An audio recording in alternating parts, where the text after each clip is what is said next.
सम्मेलन का उद्देश्य है शिक्षक, शिक्षा और राष्ट्र हित में हमें संगोष्ठियां करके सरकार को का मार्गदर्शन करेंगे या सरकार को बताएंगे कि शिक्षा में इनका ज्यादा हित कैसे हो सकता है। परंतु जितना मैं देख पाया हूं, कुछ ही संगठन ऐसे हैं जो इस पर विचार करते हैं और शिक्षक संघों का जो सम्मेलन है उपस्थिति उसमें बहुत न्यून रहती है। अगले वर्ष से मेरा प्रयत्न रहेगा कि हम सबकी रिकॉर्डिंग करें कि कौन सा शिक्षक संघ में कितने लोग भाग ले रहे हैं और इन विषयों पर चर्चा हो रही कि नहीं हो रही। और जब नहीं भाग लेंगे या पर्याप्त शिक्षक नहीं होंगे तो उस पर विचार विमर्श करके आगे क्या किया जा सकता है कार्य करेंगे। पंचायत राज विभाग में आप देखते हैं कि जो माननीय सरपंच होते जनप्रतिनिधि हमारे लिए वो सम्मान्य हैं।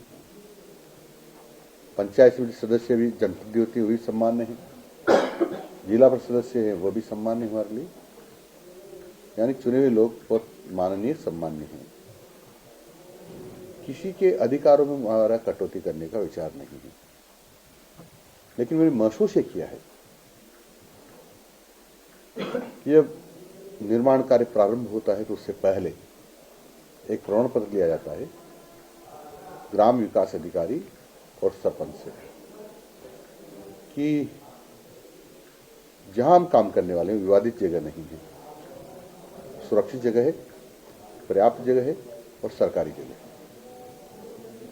वहां निर्माण किया जा सकता है। ये प्रमाण पत्र वो देते हैं जिसको प्रपत्र 5 बोलते हैं। कई बार राजनीतिक कारणों से कांग्रेस की सरकार होती है तो बीजेपी के लोग स्वीकृति नहीं देते हैं, बीजेपी की होती है तो कांग्रेस वाले नहीं देते। कई बार ऐसा होता है तो हमने संशोधन कर रहे हैं हम लोग कि प्रपत्र 5 पर दस्तखत पंचायत समिति सदस्य प्लस विकास अधिकारी, दूसरा सरपंच प्लस विकास अधिकारी, तीसरा जिला परिषद प्लस विकास अधिकारी, यानी विकास अधिकारी ग्राम विकास अधिकारी से मेरा तात्पर्य है। ये तीनों में से कोई भी दस्तखत करेंगे तो प्रमाण पत्र मान्य होगा। एक विषय ये करने जा रहे हैं हम लोग कि ग्राम पंचायत की जो उनकी मीटिंग होती है, क्वारम की मीटिंग होती है, जो तो उसमें क्या है जो जिसमें कार्रवाई लिखी जाती है, कार्रवाई रजिस्टर होता है, उस पर साइड में हस्ताक्षर कराए जाते हैं। उससे कई बार ऐसा लगता है कि कहीं ऐसा न हो कि कोई उस मीटिंग में जो बात हुई थी उसके अतिरिक्त कोई न लिख दे, ये संभावनाएं रहती है। उस पर हम ये करने जा रहे हैं कि उस मीटिंग में जो उपस्थित लोग हैं उनका ऊपर नाम होगा, नाम होने के बाद उनके दस्तखत होंगे।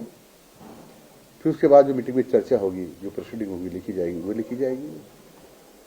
उस प्रोसीडिंग के बाद फिर विचार करेंगे कि इसमें से निर्णय क्या करें, क्योंकि वो आर्थिक संसाधन इसके बीच में आते हैं, कुछ और ही बातें इसके बीच में आती हैं।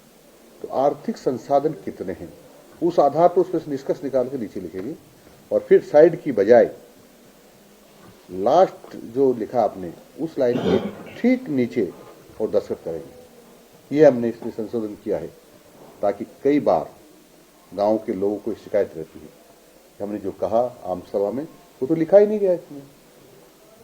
हम कहते हैं कि आपने दस्तखत किए, बोला साहब तो साइड में दस्तखत कराए थे, वहां तो कुछ भी लिख सकता है। तो अधिकांश सरपंच नहीं करते होंगे, लेकिन कुछ एक भी करता है तो अच्छा नहीं है। इसलिए हम इस प्रकार की व्यवस्था करने जा रहे हैं तो उसमें ये रहेगा। मैं पहली बार मंत्री बनने के बाद जोधपुर में आया हूँ और जो राजस्थान शिक्षक संघ राष्ट्रीय है उसका शैक्षिक सम्मेलन था, उसमें भाग लेने के लिए आया हूँ।